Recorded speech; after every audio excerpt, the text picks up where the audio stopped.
हम लोग वीडियो देखने वाले हैं। ये वीडियो पूरी देखना भाई लोगों।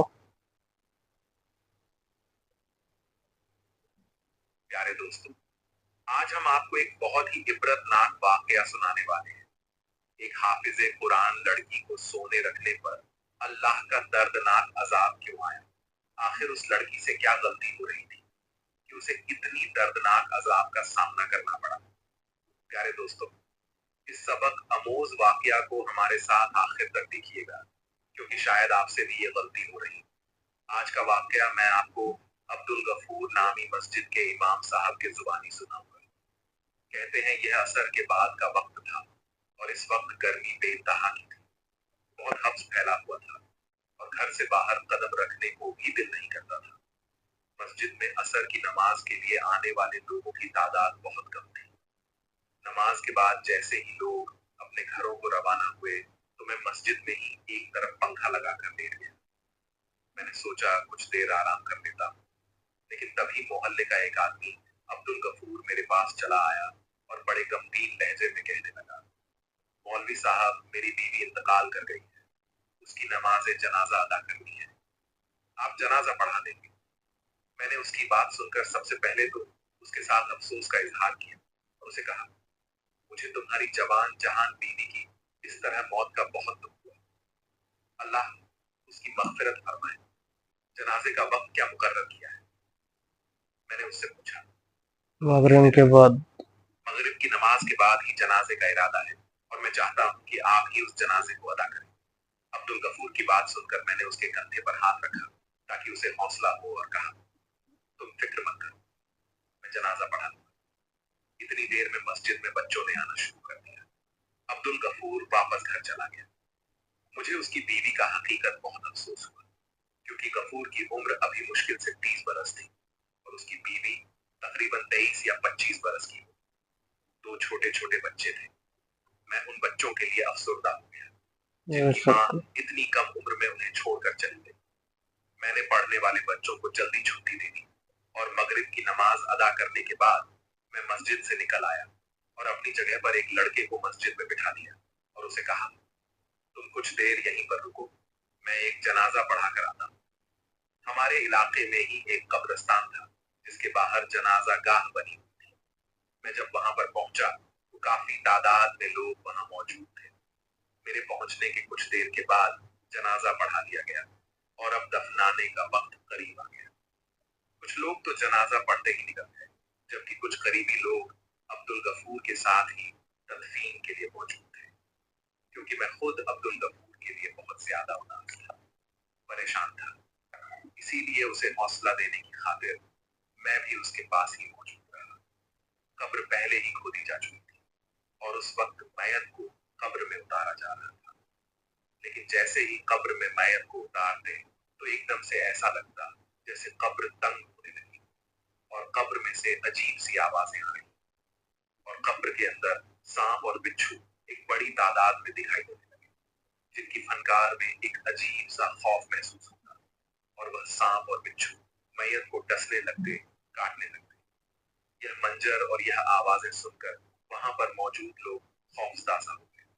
उनमें से कुछ तो अस्तगफार करते हुए वहां से भाग निकले, जबकि अब्दुल गफूर भी परेशान नजरों से कभी मैयत की तरफ देखता, कभी कब्र की तरफ देखता।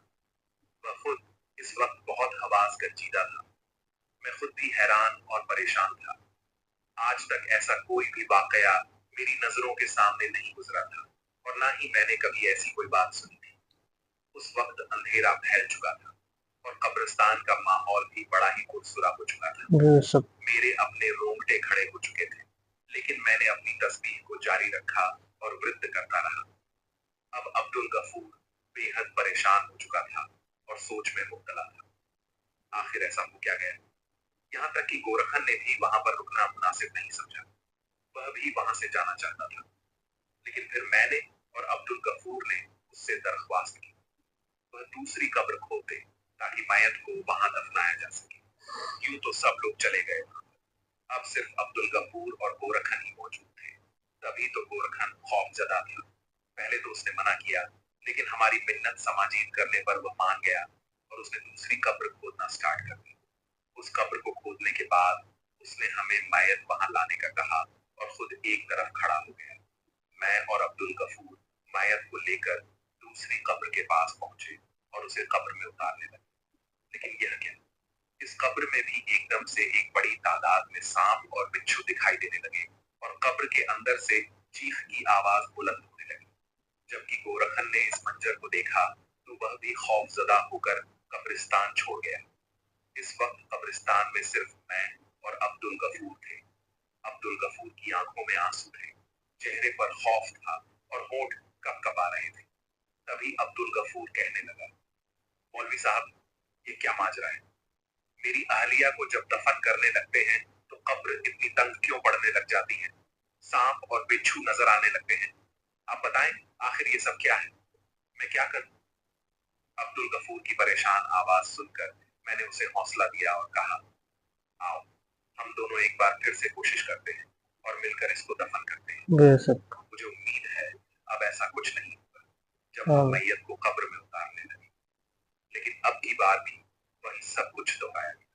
मैं पसीने में भीग गया। एक इमाम मस्जिद होते हुए अल्लाह के कहर का मुझे बखूबी अंदाजा था और मैं जानता था यकीनन यह अल्लाह की तरफ से किसी गजब का इशारा है। यकीनन यह औरत किसी ऐसे काम में मलबस रही है जिसकी वजह से इसके ऊपर यह शदीद अजाब आ रहा है। वह मुर्दा होने के बावजूद अपनी असल मंजिल को नहीं पहुंच रही। उसकी कब्र उसे कबूल नहीं कर रही। और मैंने गफूर से पूछा कि तुम्हारी अहलिया ऐसा क्या करती थी? क्या उसने कभी कोई ऐसा काम किया हो, कोई ऐसा गुनाह किया हो जिसकी वजह से उस पर यह शादी को अभी 3 साल ही हुए थे और मेरे घर सिर्फ एक बेटा ही था। मैं एक अच्छी नौकरी करता था। मुझे वहां से जो रकम हासिल होती उसमें हम दोनों मियाँ बीवी और हमारे बच्चे का गुजारा हो रहा था। लेकिन मेरी बीवी को बनाव सिंगार का बहुत शौक था, नए नए कपड़े पहनने का शौक था और जब भी वह किसी दूसरे की औरत को देखती कि उसने अच्छे कपड़े और जेवरात पहने हुए हैं तो उसके दिल में हसद और हसरत जागने लगती और वह अक्सर मुझे भी कहती, अब्दुल, आप नौकरी के साथ कोई और काम भी करें, कोई और कारोबार भी करें। खाली इस नौकरी ने क्या रखा है? हम कब तक यूं सिसक सिसक कर जिंदगी गुजारेंगे? कब तक यूं हम खवार होते रहेंगे? मुझे भी तो ख्वाहिश चाहिए। हम भी तो अपनी जिंदगी पुरसुकून अंदाज में गुजारना चाहते हैं और जिस चीज की मेरा दिल ख्वाहिश करता है मैं वह पूरी करना चाहती हूँ। अपनी अहलिया की बात सुनकर मैं उसे हमेशा हिम्मत देता और कहता, तुम फिक्र मत करो, बहुत जल्द मेरी तरक्की हो जाएगी, तनख्वाह भी बढ़ जाएगी तो फिर हमारे काफी मसले हल हो जाएंगे। लेकिन मेरी बात सुनकर वह कहने लगती, सिर्फ तनख्वाह बढ़ने से कुछ नहीं होगा, फिर भी कितना फर्क पड़ जाएगा। आप साथ में कोई और भी काम करें, जैसे आपका दोस्त जो पहले यहाँ पर एक आम सी नौकरी करता था, जब से वह दुबई गया उसके घर तो जैसे पैसा बरसने लगा। उसकी बीवी ने भर भर कर जेवर पहना होता है और उनके बच्चे भी शहर के महंगे स्कूल में पढ़ाई करने जाते हैं। उनके घर पर रोजाना पीछे बर्गर सब कुछ आता है। आप भी कुछ ऐसा करें। मेरी बीवी ललचाए हुए अंदाज में मुझे कहती तो मैं रोजाना उसकी इन बातों से तंग आकर इस बात को सोचने पर मजबूर हो गया कि मुझे भी अपनी बीवी बच्चों के सुकून के लिए बाहर चले जाना चाहिए। इसलिए मैंने अपनी जमा पूंजी दांव पर लगा दी और अपने दोस्त के कहने पर एक एजेंट को पैसे दे दिए। लेकिन वह एजेंट फ्रॉड निकला और मेरे पैसे खा गया। मैं चूंकि नौकरी भी छोड़ चुका था, अब मेरे पास नौकरी का भी कोई आसरा नहीं था और जो जमा पूंजी थी वह भी खो चुका था। हमारे घर के हालात खराब होने लगे। अब नरगिस दिन रात मुझे ताने देती और मैं उसके साथ झगड़ा करता और उसे कहता, तुमने मेरे साथ अच्छा नहीं किया। पहले अच्छी भली गुजर बसर हो रही थी, अब 2 वक्त की रोटी बड़ी मुश्किल के साथ खा रहे हैं। लेकिन तुम्हारी नाशुक्र की बदौलत वह सब कुछ खत्म हो चुका है। तंग आकर मुझे जो कोई भी छोटी मोटी नौकरी मिलती या काम मिलता मैं वह कर लेता। लेकिन अब पहले जैसा ना तो सुकून था और ना ही घर में वैसी रेल पैर थी। नरगिस ने भी घर के हालात को देखते हुए एक घर का काम पकड़ लिया। उस घर में 2 मियाँ बीवी ही रहते थे और उनके बच्चे भी नहीं थे। उस औरत के साथ कोई मसला था, उसे कोई बीमारी थी जिसकी वजह से वह ज्यादातर बेड रेस्ट पर ही रहती। इसलिए नरगिस एक तो उस औरत की देखभाल करती और फिर साथ साथ उनके घर का काम भी करती, जिसके उसे अच्छे खासे पैसे मिल जाते थे। नरगिस अक्सर घर पर आकर उनके बारे में बात करती और बताती, आज साहब ने अपनी बीवी के लिए 3,000 का सूट लिया है, कभी आकर कहती, आज साहब ने अपनी बीवी के लिए सोने की अंगूठी तोहफे में दी है।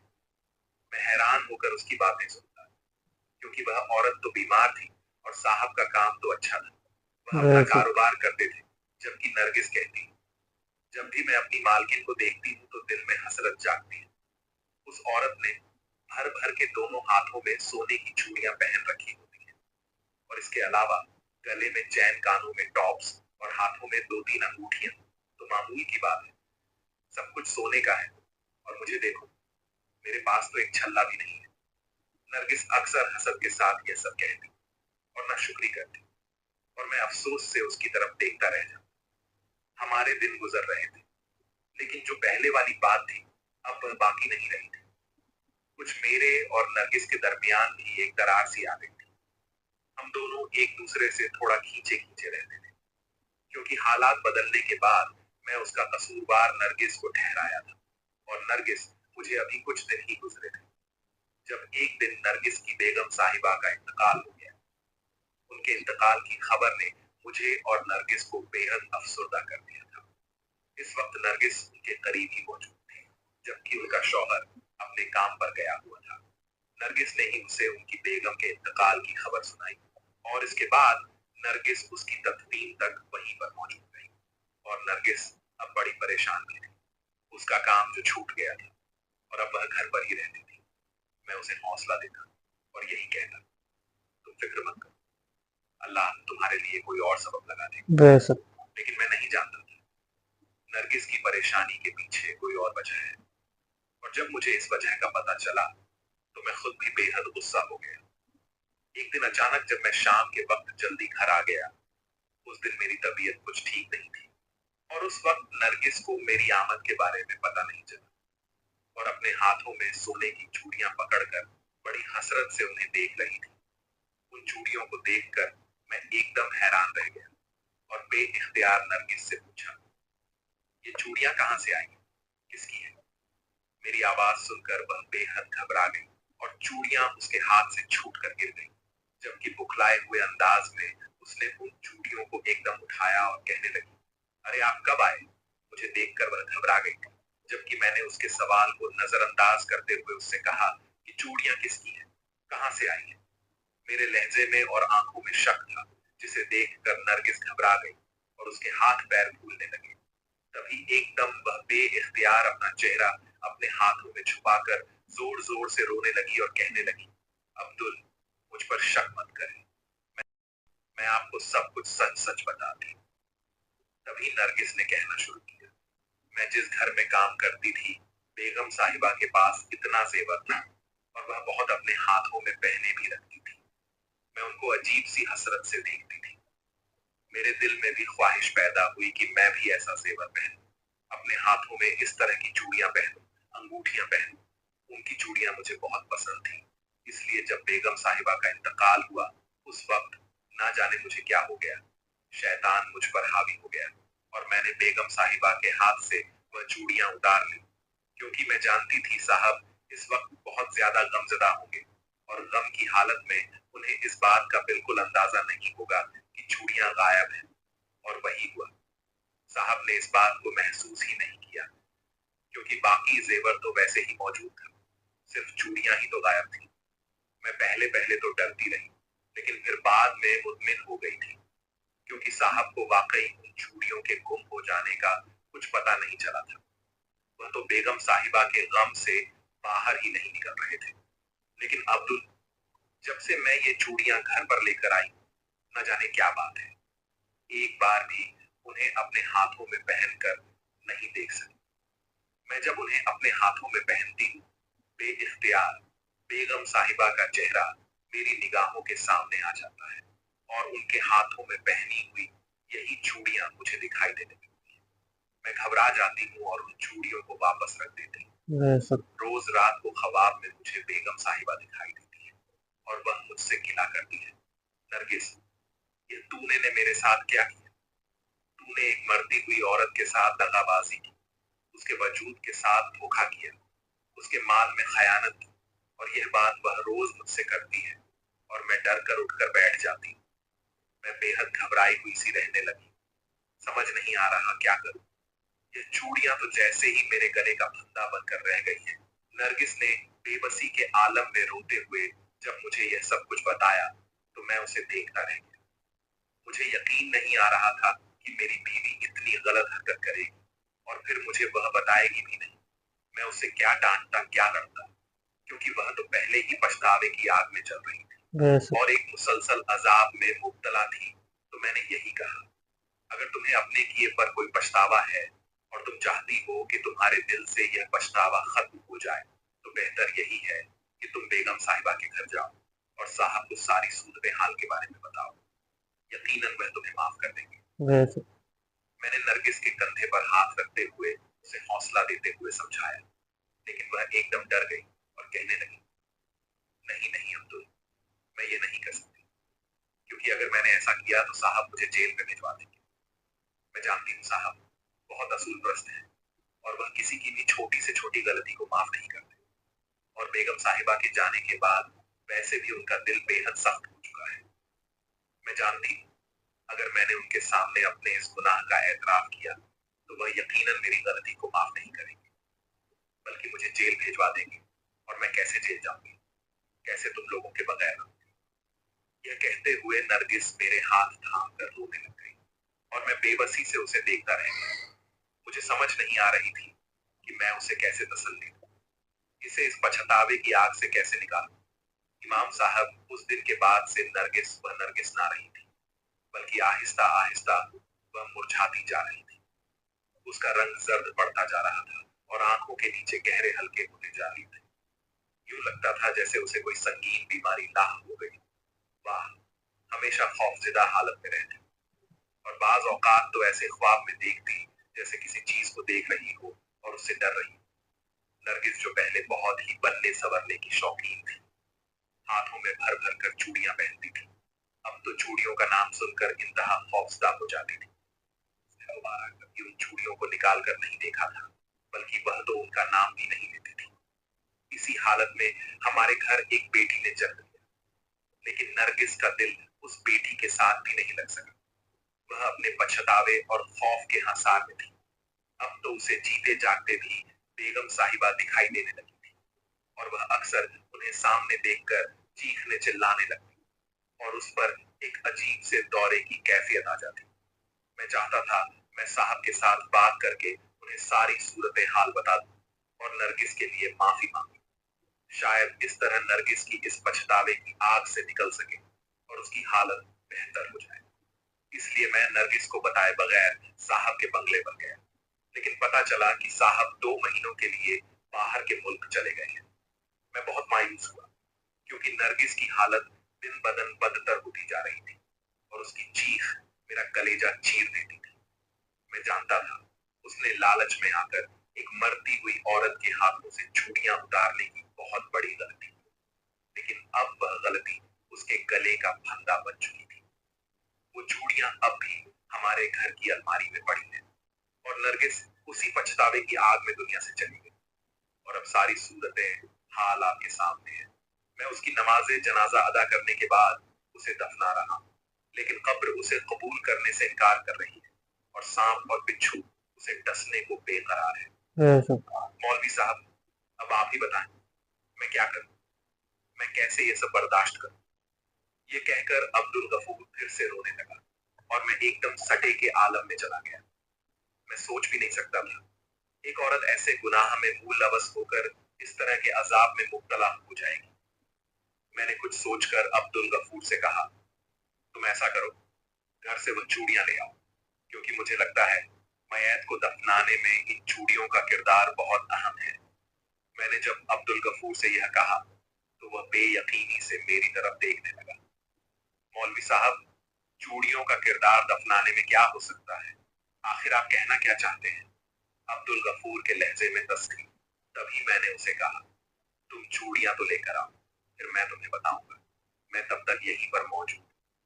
मैंने उसे तसल्ली देते हुए घर भेजा और खुद तब तक इस्तगफार की तस्बीह पढ़ता रहा और नरगिस की मगफिरत के लिए दुआ करता रहा। तभी 20 से 25 मिनट के बाद अब्दुल गफूर कांपता हुआ वापस आया। उसके हाथ में वह चूड़ियां मौजूद थी। वह चूड़ियां सोने की थी, बेहद खूबसूरत चूड़ियां थी, शायद जिन्हें देखकर हर औरत का दिल पिघल जाए और वह उसे पाने के लिए बेचैन हो जाए। नरगिस की ख्वाहिश भी कुछ बेजाना थी, लेकिन उसने अपनी ख्वाहिश को पूरा करने के लिए गलत कदम उठाया और एक मरती हुई औरत के हाथ से चूड़ियां उतार कर हमेशा के लिए खुद को एक मुसलसल अजाब में मुब्तला कर लिया। तभी मैंने अब्दुल गफूर से कहा, इन चूड़ियों को नरगिस के कफन के ऊपर रखो और फिर मेरे साथ मय्यत को दफन करो। मेरे कहने के मुताबिक अब्दुल गफूर ने ऐसा ही किया। चूड़ियों को नरगिस के कफन के अंदर रख दिया और फिर मेरे साथ मय्यत को कब्र में उतारने लगा। अब की बार कब्र ने उसे कबूल कर लिया। नरगिस को वह गुनाह उसने अपने दिल को खुश करने के लिए किया था, अब उसके साथ ही जा रहा था और ना जाने आगे उसके साथ क्या होने वाला था। और यह अल्लाह ताला का राज है, ये हम में से कोई भी नहीं जान सकता। मैंने और अब्दुल गफूर ने नरगिस को दफना दिया और कब्र की मट्टी बराबर करके हम लोग कब्रिस्तान से निकल आए। इस वक्त अब्दुल गफूर बेहद अफसरदा था, क्योंकि उसे तो दोहरी परेशानी और दुख बर्दाश्त करना पड़ा। पहले तो उसकी अजीज जान से प्यारी बीवी इस दुनिया से रुखसत हो गई और दूसरा उसकी मय्यत के साथ वह सब कुछ पेश आता रहा। उसने भी अब्दुल गफूर को बेहद परेशान कर दिया था। मैं सारे रास्ते उसे समझाता रहा और सब्र की तसल्ली करता रहा। अब्दुल गफूर को उसके घर छोड़ा और खुद मस्जिद में आ गया। ईशा की नमाज तो कब की हो चुकी थी, लेकिन मुझे तो अभी अदा करनी थी। मैंने अकेले ही नमाज अदा की और अल्लाह के हुजूर नरगिस के लिए बेहद दुआ की, क्योंकि मैं जानता था नरगिस ने एक ऐसा गुनाह किया है जिसकी सजा उसे शायद कयामत तक भुगतनी पड़े। प्यारे दोस्तों, अगर आपको इस वीडियो से सबक हासिल हुए हैं तो सबसे पहले अपने फैमिली दोस्तों, रिश्तेदारों में शेयर जरूर करें, क्योंकि उन्हें भी इबरत हासिल हो। और चैनल को सब्सक्राइब करके कमेंट बॉक्स में अल्लाहू अकबर जरूर लिखिएगा। शुक्रिया। इन लोगों पूरी वीडियो देखना।